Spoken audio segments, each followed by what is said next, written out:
Bismillahirrahmanirrahim. Assalamualaikum warahmatullahi wabarakatuh. Alhamdulillahirabbil alamin. Allahumma sholli ala sayyidina Muhammad wa ala ali sayyidina Muhammad. Yang kami hormati Bapak Kepala Sekolah, yang kami hormati para majelis guru yang hadir pada siang hari ini.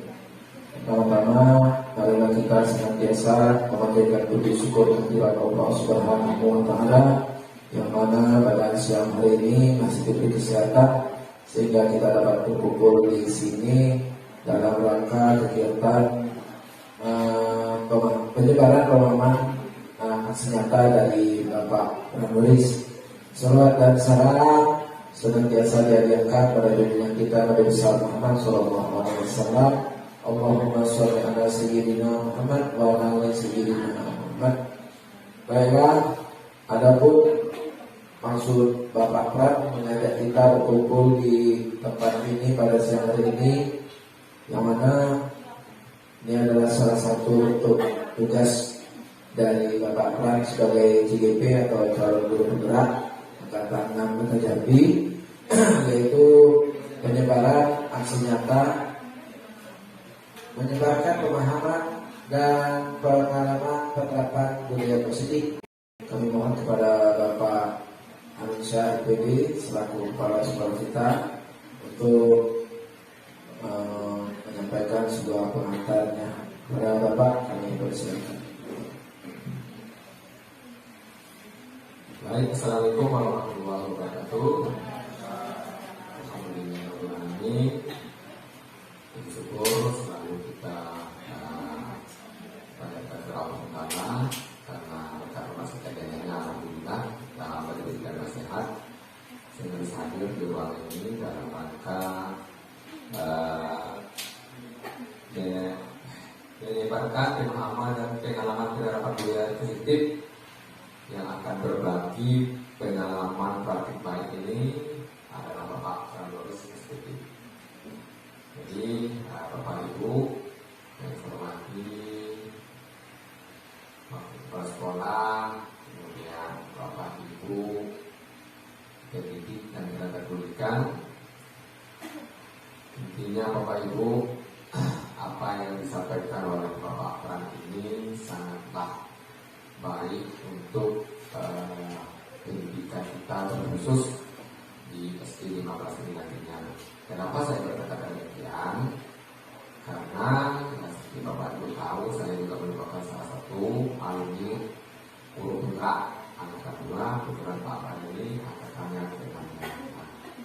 Saya sudah bela dunia seperti ini dan alhamdulillah setelah mengikuti kegiatan ini sangat-sangat banyak bermanfaat bagi kita sebagai guru. Nah, saya harap nanti dengan adanya berbagi praktik baik dari Pak Pran ini akan menambah lagi pengetahuan kita tentang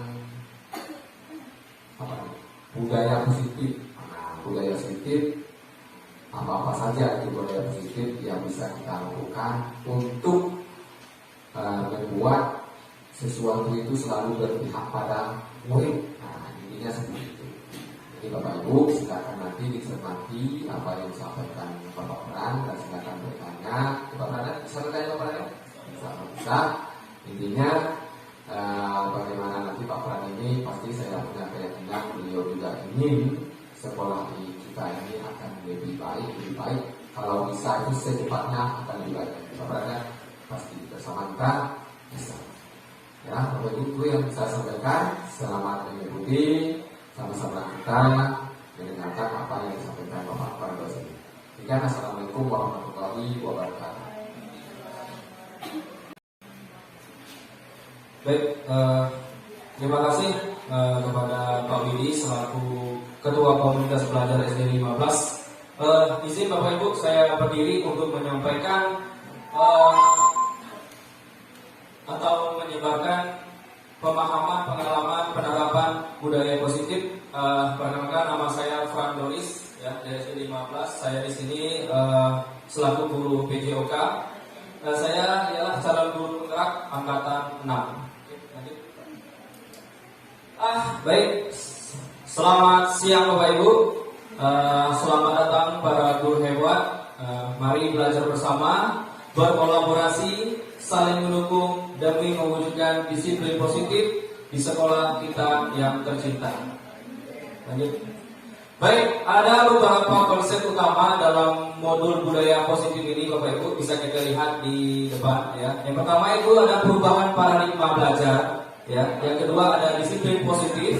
Yang ketiga ada kebutuhan dasar manusia. Yang keempat motivasi perilaku manusia. Yang kelima posisi kontrol restitusi. Dan yang keenam keyakinan kelas. Dan yang ketujuh segitiga restitusi. Ya. Oke, untuk pembelajaran dengan paradigma baru bisa kita lihat bersama, yaitu peraturan pembelajaran dengan paradigma baru dirancang berdasarkan prinsip pembelajaran yang terdiferensiasi, ya, sehingga setiap siswa belajar sesuai dengan kebutuhannya dari tahap ke tahap dan perkembangan untuk mewujudkan profil belajar Pancasila. Baik, kita lanjutkan disiplin positif Bapak Ibu. Di dalam budaya kita, kata disiplin ini dimaknai dengan sesuatu yang dilakukan seorang untuk mendapatkan kepatuhan, ya. Kemudian cenderung menghubungkan kata disiplin ini dengan ketidaknyamanan, ya. Itu pengertiannya. Kemudian kita sebagai pendidik, tujuan kita adalah menciptakan anak-anak yang memiliki disiplin diri, ya, disiplin diri. Sehingga mereka bisa berperilaku dengan mengacu pada nilai-nilai kebajikan universal, ya, dan memiliki motivasi intrinsik bukan ekstrinsik, ya. Perlu kita garis bawahi motivasi intrinsik, yaitu motivasi dari dalam diri, ya.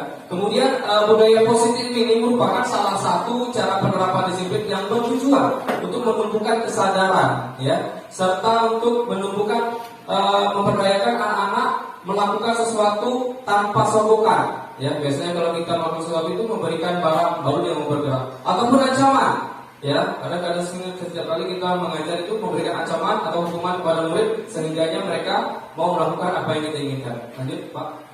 Baik, untuk kebutuhan dasar manusia, ya, itu ada 5, bisa kita lihat, yaitu bertahan hidup. Manusia itu butuh namanya bertahan hidup. Kemudian kasih sayang dan rasa diterima. Kita butuh kasih sayang, ya, dan rasa dihargai sesama, dan kemudian penguasaan, ya. Dalam penguasaan ini konteksnya adalah penguasaan diri. Bagaimana kita membawa diri kita, mau dibawa kemana arahnya.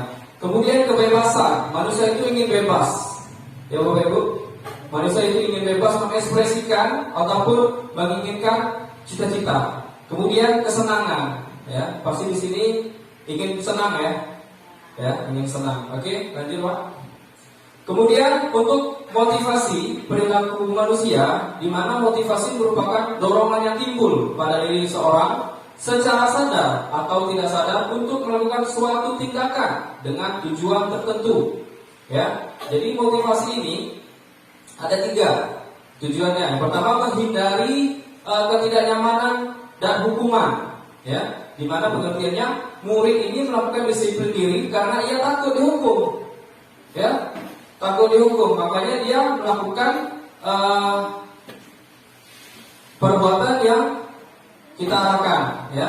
Jadi dia takut, jadi dia mengikuti. Dan yang kedua, ada yang mendapatkan imbalan. Jadi ada anak didik yang mau melakukan kegiatan ataupun apa yang kita suruh itu karena murid ini melakukan disiplin karena diri ingin mendapat imbalan dari kita. Ya, misalnya anak-anak yang mau ke depan Bapak kasih coklat, itu salah contohnya Bapak Ibu, ya. Jadi itu adalah merupakan motivasi ekstrinsik dari pengaruh dari luar, memotivasi dia. Ada dia tuh mau gitu kan. Selanjutnya, untuk yang ketiga itu menghargai nilai kebajikan diri sendiri. Ini adalah tahap yang sangat luar biasa Bapak Ibu. Kalau Bapak Ibu bisa melakukan hal ini, ya. Jadi anak ini mempunyai kesadaran diri sendiri, dari mana dia disiplin diri itu karena sadar akan nilai kebajikan dirinya, ya. Jadi ini termasuk motivasi dari dalam. Jadi anak itu mengetahui, oh kalau aku melakukan ini hasilnya seperti ini. Nah, jadi dia mengetahui apa yang dia lakukan itu akan berdampak baik pada dirinya.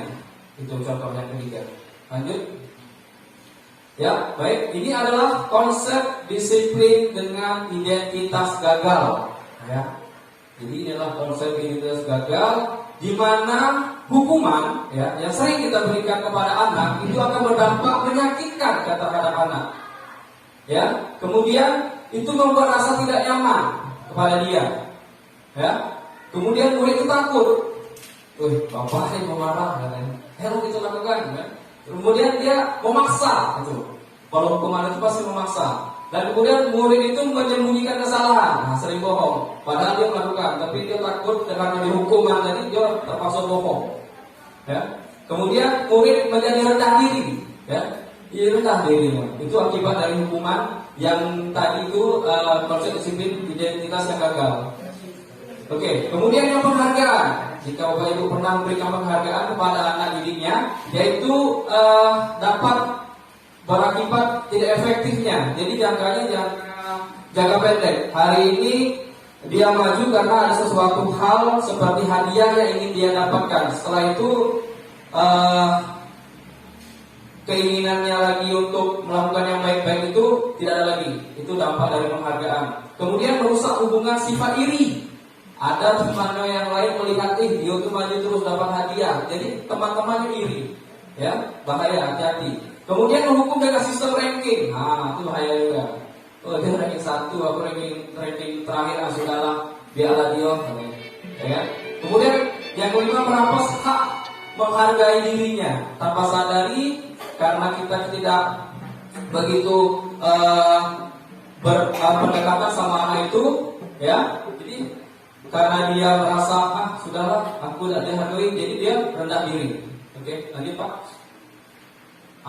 Kalau ini yang tadi gagal, ya. Sekarang yang sukses ada 2 juga sama. Yang pertama ada konsekuensi, ya.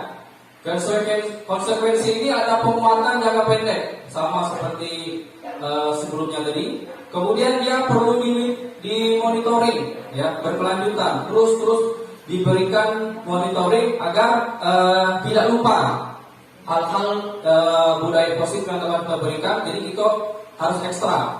Kemudian stimulus respon, ya. Jadi respon yang baik tetap terus kita berikan, ya, agar dia tidak salah lagi. Kemudian yang keempat, murid menghormati peraturan.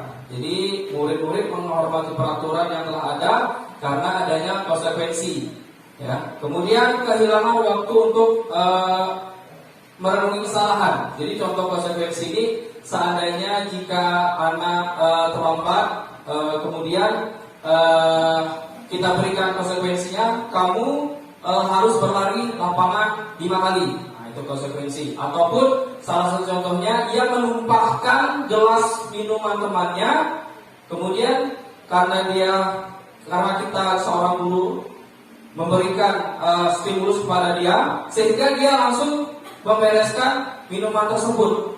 Nah, itu konsekuensi. Jadi apa yang dia kerjakan untuk jatuh, dia langsung membereskannya. Itu termasuk konsekuensi. Nah, dan yang terakhir ini adalah restitusi, ya, tingkatan yang lebih tinggi, ya, di mana murid itu bertanggung jawab untuk perilakunya, hampir sama dengan konsekuensi. Nah, di mana kalau untuk fokus pemecahan masalahnya itu jangka panjang, ya. Kemudian murid ini menghormati dirinya dan orang lain, ya, dimana jikalau dia melakukan hal-hal yang kurang baik seperti mengganggu temannya di kelas biasanya, kan, jadi dia berpikir ulang, jika saya melakukan atau mengganggu teman, maka dampaknya seperti ini. Jadi dia sudah ada berpikir secara intrinsik dan dirinya, ya. Kemudian dia untuk keempat, teori kontrol dirinya, memegang kontrol. Jadi terkait kontrol, Bapak Ibu, di sini yang kami pahami dalam CGP, kita diri sendiri tidak bisa mengontrol orang lain, tapi diri sendiri, ya, kita diri sendiri bisa mengontrol diri kita. Jadi itu. Ya, sangat sulit untuk membuat orang kamu harus seperti ini, tidak bisa. Jadi selaku guru, ya baiknya kita menjadi contoh di depan, ya seperti filosofi Ki Hajar Dewantara. Ada yang tahu filosofi Ki Hajar Dewantara? Ada berapa? Ada 3. Yang satu, Ingaso Sutolodo. Yang 2, Padya Pamungkaso. Yang 3, Tuturi Handayani. Ya benar, itu ya. Jadi biarkan kita menjadi contoh teladan yang baik terhadap murid-murid kita. Kita mulai dari diri sendiri. Kita berikan contoh. Ini loh sikap positif yang baik. Ini loh budaya positif yang baik. Maka mereka akan melihat karakter kita. Oh itu bapak ibu guru kita. Mereka seperti itu. Maka mereka akan termotivasi. Ya. Kemudian yang kelima juga murid bersemangat memperbaiki kesalahan karena dia menyadari bahwasanya kegiatan kesalahan yang dia lakukan itu berdampak tidak baik terhadap dirinya ataupun orang lain jika dia melakukan sebuah kesalahan. Jadi Pak, nah, baik kita masuk ke konsep disiplin pendekatan restitusi, ya. Jadi bertanya-tanya nih, gimana sih cara untuk melakukan pendekatan disiplin restitusi ini? Kan yang pertama ada apa tadi Bapak Ibu? Yang sering kita lakukan hukuman, ya. Yang 2 apa lagi? Ya, benar Pak Ibu. Yang 2 penghargaan. Yang ketiga? Ayo, yang ketiga tadi apa? Pertama hukuman, ya. Kedua penghargaan. Yang ketiga apa yang ketiga? Konsekuensi. Yang keempat restitusi. Oke, berarti yang keempat ini adalah kegiatan yang sangat berpihak kepada murid. Benar yang dikatakan oleh Pak Harusnya tadi selaku kepala sekolah, ya, karena beliau juga sebagai alumni CIK angkatan 2, ya. Jadi beliau sudah pernah mengalami hal sepertinya pendidikan guru kontrak seperti ini, ya. Jadi ada empat ini, ya. Jadi untuk pengertian restitusi sendiri ialah proses menciptakan kondisi bagi murid untuk memperbaiki kesalahan mereka, ya. Jadi ini sebuah proses Bapak Ibu, ya. Jadi sehingga mereka bisa kembali kepada kelompok mereka dengan karakter yang lebih kuat. Mau nggak punya anak murid yang mempunyai karakter yang kuat Bapak Ibu? Mau nggak? Mau ya, iyalah, ya kan? Ini dari dosen ya, dari tahun 2004 dia memberikan suatu penelitian ya. Oke, kemudian apa? Bagaimana ciri-ciri restitusi ini? Ya, yang pertama itu bukan menebus kesalahan, namun belajar dari kesalahan. Ibu-ibu, bapak-bapak, pernah nggak berpikir bahwasanya anak murid itu melakukan perbuatan, ya, tapi dia belajar dari kesalahan itu? Kira-kira ada? Ada berbagai pengalaman, tangan-tangan? Ada, bapak ibu? Ada, ya. Jadi sebaiknya, ya, kita memberikan suatu stimulus pada anak tersebut, ya. Bagaimana cara kita menerapkan restitusi ini, ya. Yang kedua itu dapat memperbaiki hubungan, ya. Dengan adanya restitusi ini, anak yang misalnya nakal, ya. Misalnya contoh kasusnya seperti berkelahi, ya.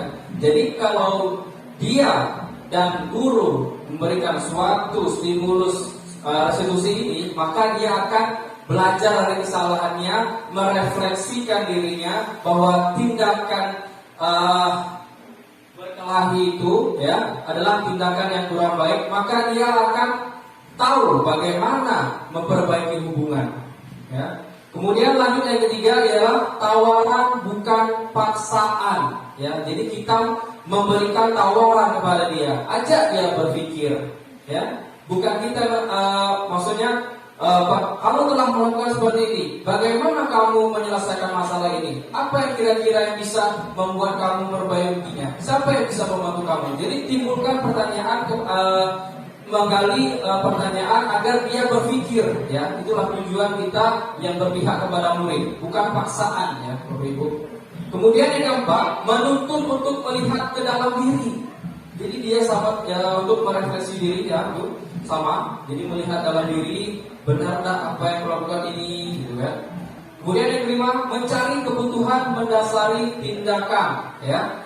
Jadi kebutuhan mendasari tindakan itu, setiap manusia itu pasti melakukan tindakan itu atas dasar niatnya, ya. Pasti ada penyebabnya dia melakukan hal itu. Kemudian yang keenam, itu fokus pada karakter bukan tindakan, ya. Jadi karakternya itu difokuskan di mana karakter anak-anak kita fokuskan ke profil belajar Pancasila. Kalau salah ada berapa? Ada 7, ya. Ada 7 nilai.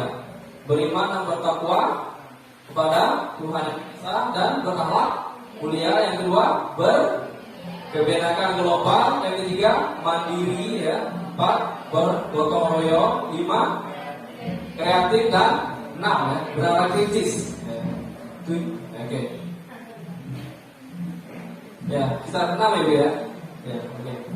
Nah, jadi fokus karakter itu Ibu. Usahakan anak kita arahkan ke profil belajar Pancasila tersebut. Nah, kemudian menguatkan dan fokus pada solusi, ya. Jangan anak itu disalahkan, biarkan dia mencari solusinya. Kemudian kita bantu dia jikalau sudah mentok pemikirannya, bisa kita bantu untuk pemikiran, sama seperti yang disampaikan oleh Pak Kepala Sekolah kemarin, ya. Biarkan dia mengucapkan salah dulu, nggak apa-apa, ya. Yang terpenting dia mau belajar berpikir kritis. Nah, critical thinkingnya itu yang perlu diperkembangkan agar anak itu memahami apa yang mendasari dia melakukan hal-hal yang tidak baik, sehingga bisa menumbuhkan budaya positif. Lanjut, Pak. Ya, oke, ini ada perbedaan contoh kasus siswa yang sering tidak mengerjakan PR, ya. Jadi kalau ada nih anak kita nggak buat PR, salah satu yang kita lakukan apa, Bapak Ibu? Apa yang kita lakukan terhadap anak itu kalau ada PR? Ditanya, ya. Wah, mantap. Kalau bertanya, berarti ibu secara tidak sadar telah melakukan restitusi, ya. Sebelum kita bertindak, ya, baiknya kita bertanya dulu. Kenapa kamu nggak buat PR? Nah, itu salah satu contoh restitusi, bertanya. Ini ada tiga kasus perbedaan, yang dimana ada hukuman, konsekuensi, dan restitusi. Kalau contoh hukuman, ya, guru itu menghukum siswa tersebut dengan hormat bendera selama 10 menit. Kira-kira pernah nggak gitu melakukan hal tersebut kepada siswa? Gak pernah, ya, alhamdulillah. Gak ada lagi, ya. Kemudian guru marah dan murid itu menjadi takut, ya. Itu termasuk hukuman. Kita marahin, kenapa kamu udah bawa PR? Gitu. Nah, marah itu adalah kata verbal penghukum yang sangat mudah kita ucapkan terhadap anak. Itu hati-hati. Hati anak itu seperti kaca, ya, sama seperti wanita, ya kan? Ya, letak sedikit dia, selesai. Nggak bisa balik lagi, bingung gitu, kayak mana nih kan? Apalagi laki-laki kita perempuan, sudah bahaya. Oke. Selanjutnya konsekuensi. Oke. Sama tahu ibu pernah melakukan hal ini, ya, di mana guru memberikan konsekuensi untuk mengerjakan PR-nya pada saat jam istirahat. Harusnya dia makan di kantin, makan enak-enak, makan mie, minum es, ya kan? Itu kau udah usah keluar. Aku Pak, kau belum udah PR, gitu ya. Ya, itu jangan Bapak Ibu, ya. Jadi konsekuensi itu kita kurangi kalau ada, kalaupun tidak ada, alhamdulillah, ya. Kemudian ada guru yang tegas, ya, sehingga siswa itu merasa menghormati guru tersebut, ya. Jadi guru yang tegas itu kadang mempengaruhi karakter siswa juga. Itu untuk konsekuensinya, ya. Kemudian untuk restitusi yang tadi dikatakan salah satu guru kita yang pernah, ya, kita tanyakan dulu keyakinan kelasnya. Ada nggak di sini Bapak Ibu yang buat keyakinan kelas atau masih peraturan kelas? Ada yang sudah buat keyakinan kelas? Belum? Masih peraturan ya, peraturan peta tertib itu ya. Oke, baik. Di sini untuk restitusi guru menanyakan keyakinan kelas. Jadi keyakinan kelas apa yang telah kamu langgar? Jadi membantu siswa menyelesaikan masalahnya. Nanti saya berikan contohnya berbentuk video saya ada di YouTube. Nanti kita sama-sama melihat ya. Kemudian guru terbuka dan siswa menghormati dirinya dan orang lain. Jadi baiknya kita ajak komunikasi dia, gali penyebabnya kenapa tak ada uang PR nak, gitu kan? Misalnya ngantuk pak, ketiduran, banyak main, gitu kan? Oh, terus bagaimana kamu caranya supaya kamu tidak ketiduran atau kelelahan? Oh ya pak, main saya kurangi, gitu. Nah, oh itu solusinya, gitu ya. Nah, kemudian ada nggak yang bisa ngebangunin kamu pagi hari, gitu kan? Ada pak, alarm. Nah, itu salah satunya ya contohnya. Oh alarm, oke. Ada lagi nggak yang bisa ngebantu kamu untuk bangun pagi? Ada pak, orang tua saya. Oh, dia sering bangunin saya kalau saya terlambat bangun. Nah, itu salah satunya. Jadi bagaimana cara kamu bangun pagi? Ya pak, saya akan mengurangi jam main saya akan berkoordinasi sama orang tua.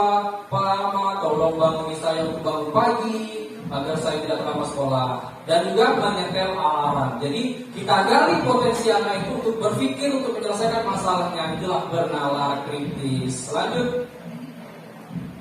Baik, di sini ada 5 posisi kontrol restitusi, ya. Jadi ada 5 posisi kontrol. Yang pertama itu penghukum, ya. Kemudian membuat rasa bersalah. Yang ketiga sebagai teman ataupun pemantau, dan yang terakhir adalah manajer. Ini adalah posisi kita Bapak Ibu guru. Bisa kita perhatikan. Lanjut Pak. Lanjut. Di sini ada contoh penerapan 5 posisi kontrol dalam kasus siswa tidak memakai atribut lengkap pada saat upacara bendera. Oke. Jadi kita semua sudah pernah merasakan ini Bapak Ibu ya. Yang pertama itu adalah penghukum. Jadi posisi kontrol penghukum adalah patuhi aturan sekolah lalu berdiri di depan barisan. Nah, itu adalah contoh penghukum Bapak Ibu. Kemudian yang kedua adalah pembuat rasa bersalah. Berapa kali nak dibilang, kecewa ibu tengok kau ini. Bagus. Nah, itu pembuat rasa bersalah atau posisi kontrol. Ya, kemudian yang ketiga teman. Ayolah, tertib, Bu Guru bangga, ya. Kalau kamu tidak buat masalah, nah, itu sebagai teman, ya kan ada tuh, ada anak didik yang akrab sekali itu pasti ada itu.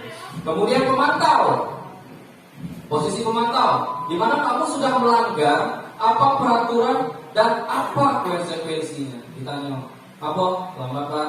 Ayo. Atau konsekuensinya? Iya Pak, silakan. Oke. Ada lagi yang terakhir, 5, yang manajer. Ini sangat luar biasa nih. Mungkin Bapak Ibu pernah melakukannya. Apakah kamu tahu kesalahan kamu? Gitu kan, ditanyakan, kita bertanya dulu. Kemudian kira-kira bagaimana kamu memperbaiki kesalahan ini? Sama seperti tadi ya, dibangun terlambat. Jadi kita tanya dulu, kenapa terlambat? Apa penyebabnya? Ya, maka anak itu kita arahkan, ya, kita beri dampingan agar dia menggali pemikiran kritisnya, agar dia dapat memperbaiki kesalahan tersebut. Ya, oke, lanjut. Untuk kegiatan membuat kegiatan kelas, ya, ada salah satu yang ini restitusi tadi ya, keyakinan kelas, di mana kalau Bapak Ibu mau membuat peraturan keyakinan kelas itu sebaiknya berdiskusi ya, ajak anak berdiskusi tentang peraturan yang akan dijalani ya, dengan sikap yakin ya, keyakinan kelas ya, kesepakatan. Sepakat anak-anak kalau kita contohnya saling menghargai satu sama lain gitu kan? Mau nggak mereka?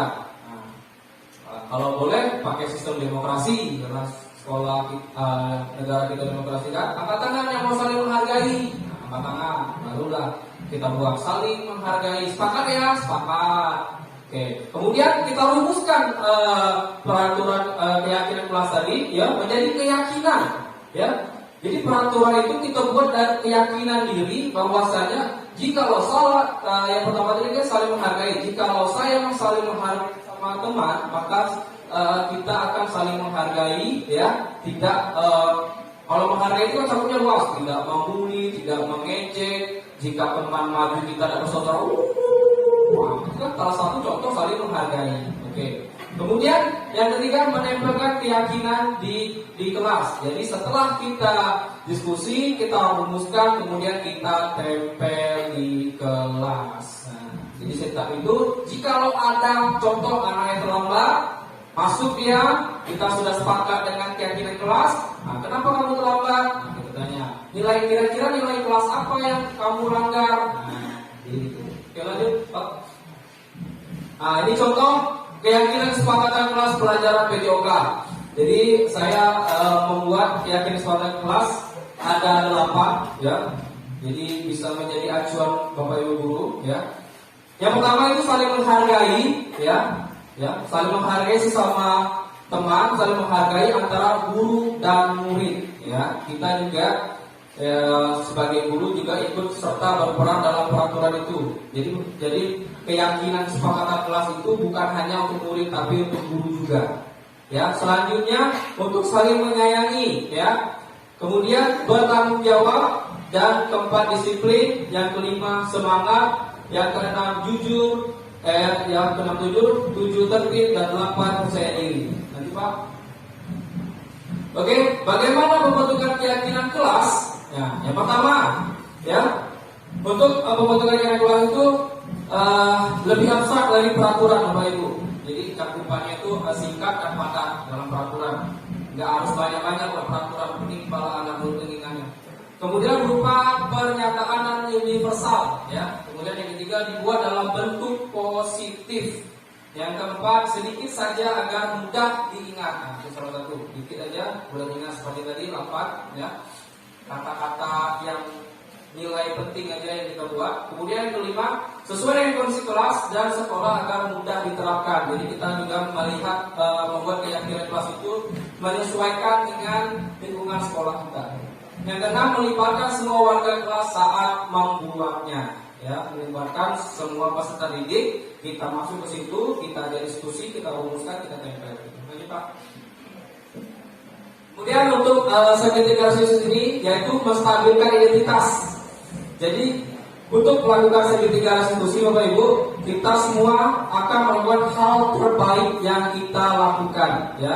Dalam kehidupan sehari-hari kita akan melakukan perbuatan itu sesuai dengan apa yang kita pikirkan. Yang kedua, validasi tindakan yang salah. Jadi semua perilaku memiliki alasan Bapak Ibu. Jadi kita tanya secara mendalam agar anak itu berpikir dan menuntaskannya. Yang ketiga, menanyakan keyakinan, ya, sesuai keyakinan kesepakatan kelas yang telah dibuat, ya. Jadi kita semua memiliki motivasi internal yang tadi yang kita masuk ke paradigma pembelajaran tadi, ya. Jadi atau kebutuhan mendasar manusia, ya. Oke, lanjut Pak. Oke, contoh penerapan segitiga restitusi. Oke, ini masuk ke sesi terakhir. Contohnya seperti ini.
Oke, ini ada video Bapak Ibu. kita percepat saja. Oke, di sini ada suatu kasus ya, melanggar peraturan sekolah di mana saya ambil sampel di kelas 6C. Jadi sesar ini adalah anak sesar kelas 6 ya. Jadi dia itu terlambat ke lapangan karena dia terlambat bangun. Jadi saya lakukan segitiga rekonstruksi dengan dia. Ini contoh videonya, bisa kita amati. Ya.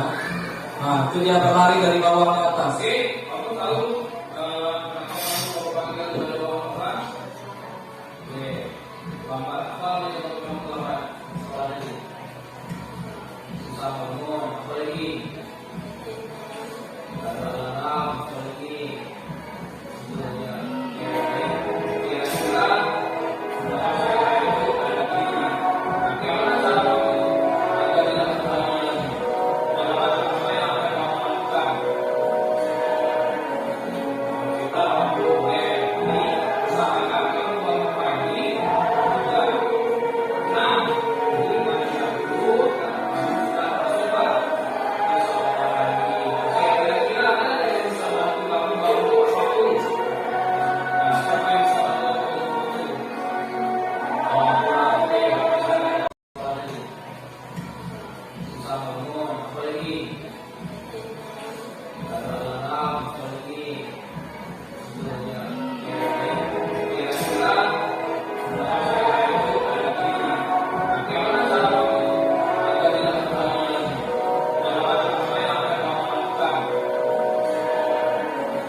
Seperti itu kurang lebih Bapak Ibu untuk video yang saya lakukan di contoh penerapan segitiga rekonstruksi. Jadi saya bertanya dan saya panggil anak tersebut, tidak saya hukum.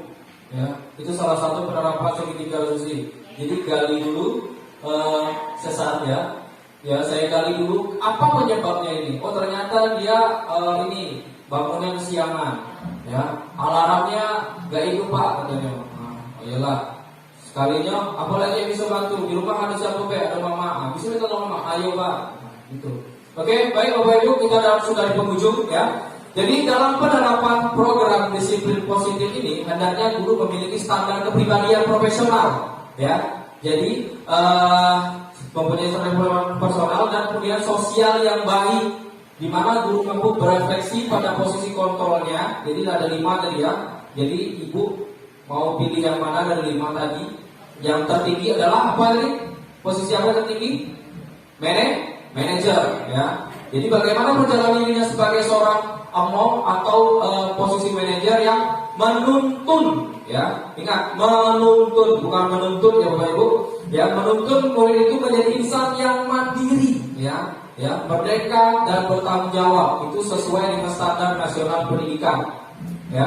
Kemudian terakhir, ya, semoga isi belajar ini akan membawa manfaat sehingga dapat menunjukkan profil pelajar Pancasila. Salam Merdeka Belajar Bapak Ibu. Oke, terima kasih. Jikalau ada pertanyaan boleh disampaikan Bapak Ibu untuk terkait ini restitusi. Ada pertanyaan? Ada pun memberi tanggapan?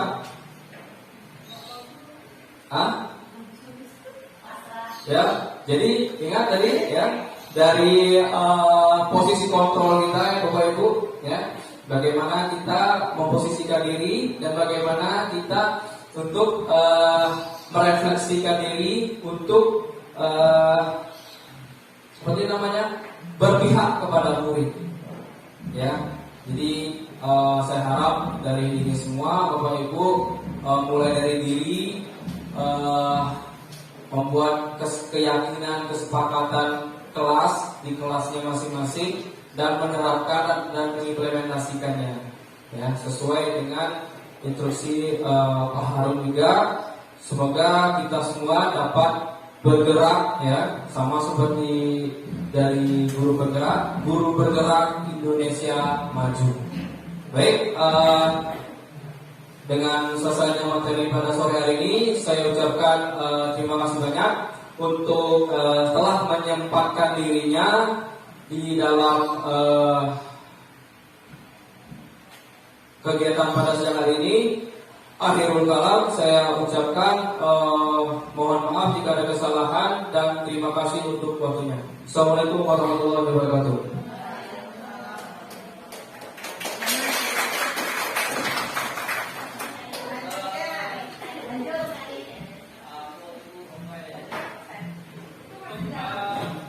Memberikan testimoni, ada nggak yang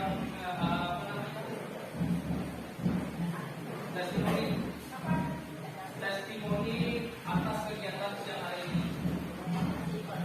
Memberikan pertanyaan, bahkan sebuah ya ungkapan itu pada dasarnya. Ungkapan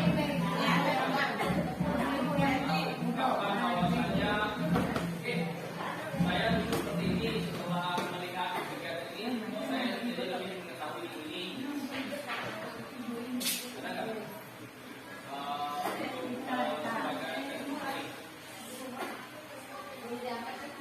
Ada apa Ibu?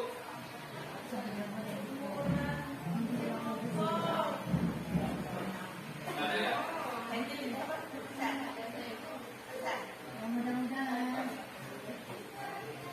Kakak-kakak, apa PPL ada yang memberikan masukan untuk tanggapan terkait restitusi? Nanti saya minta waktunya untuk video. Boleh satu ya, nggak apa-apa. Ya, ya, oke. Ya.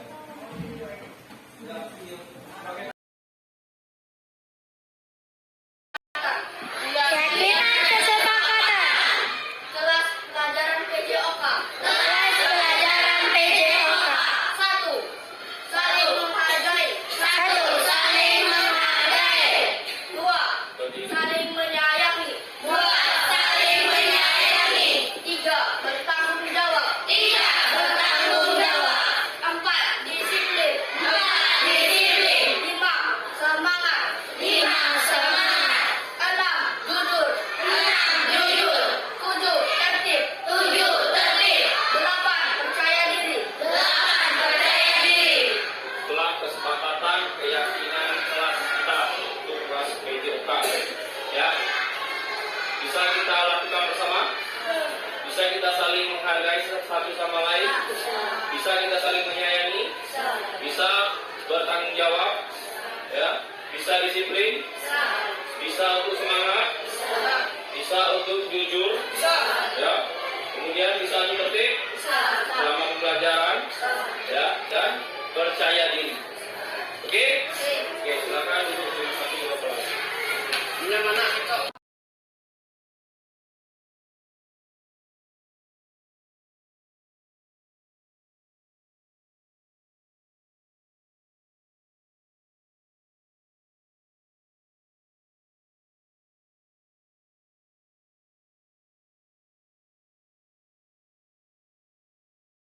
Assalamualaikum warahmatullahi wabarakatuh. Nama saya Harun Salim Dede. Saya kepala sekolah di SD 15 Kota Jambi, di mana SD saya ini merupakan SD dari salah seorang guru penggerak angkatan 6 dari Kota Jambi, yaitu Bapak Prandoris SPD. Pada hemat saya, Bapak Prandoris ini merupakan salah satu guru penggerak yang punya dedikasi tinggi dalam menerapkan budaya positif terhadap lingkungan SD Negeri 15 ini. Nah, salah satu contohnya beliau berbagi praktik baik kepada para rekan sejawat, yaitu dengan membagi bagaimana membuat salah satu yang terdapat pada modul sekolah penggerak itu menerapkan kesepakatan kelas atau keyakinan kelas.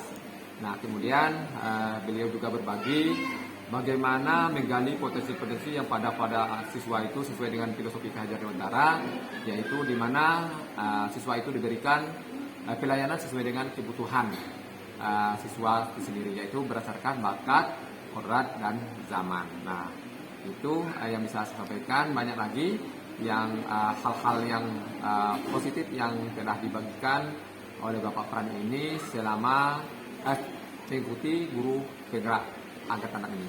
Demikian, assalamualaikum warahmatullahi wabarakatuh. Sip. Assalamualaikum warahmatullahi wabarakatuh. Saya Binardi SPD selaku wali kelas dari 5A. Dengan ini akan membacakan suatu testimoni tentang penyebaran pemahaman pengalaman penerapan budaya positif.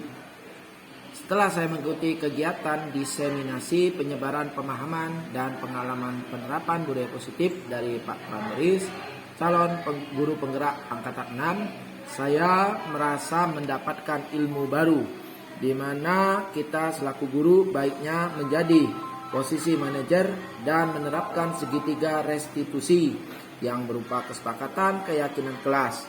Ini akan menjadi ilmu baik dan praktik baik bagi saya untuk saya implementasikan di kelas saya. Terima kasih. Assalamualaikum warahmatullahi wabarakatuh. Saya Fetriana, salah satu mahasiswa PPG Prajabatan Universitas Jambi tahun 2022, yang mana saat ini saya mengadakan PPL di SDN Negeri 15 Kota Jambi. Di mana di sini saya akan memberikan testimoni tentang kegiatan diseminasi penyebaran pemahaman dan pengalaman penerapan budaya positif oleh Bapak Pramdoris yang merupakan calon guru penggerak angkatan 6 Provinsi Jambi. Sebelum saya mengikuti kegiatan ini, saya berpikir bahwa memberikan hukuman kepada siswa yang bersalah merupakan hal yang tepat dilakukan oleh seorang guru. Tetapi setelah saya mengikuti kegiatan ini, saya merasa bahwa pemberian hukuman kepada siswa merupakan kesalahan bagi guru. Kenapa seperti itu? Seharusnya guru menerapkan segitiga restitusi, yang mana siswa yang bersalah atau siswa yang melakukan kesalahan digali dulu apa penyebab dari kesalahan yang dilakukan siswa tersebut.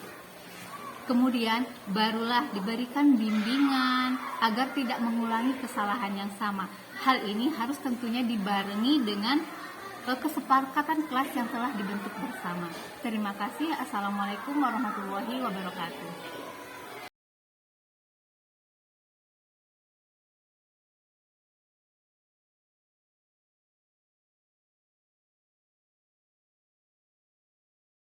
Ya. Perkenalkan, nama saya Cesar dari kelas 6C SD 15. Tanggapan kami terhadap segitiga restitusi yang dilakukan oleh Pak Fran, yaitu kami belajar untuk disiplin waktu, karena biasanya kami dihukum apabila melakukan kesalahan. Tapi dengan penerapan segitiga restitusi, kami belajar memecahkan masalah dan berfokus pada solusi. Terima kasih Pak Fran. I'll be the last one left when the lights go out. I'm down to one last breath, but I can't stop now. We all fall down sometimes, yeah, but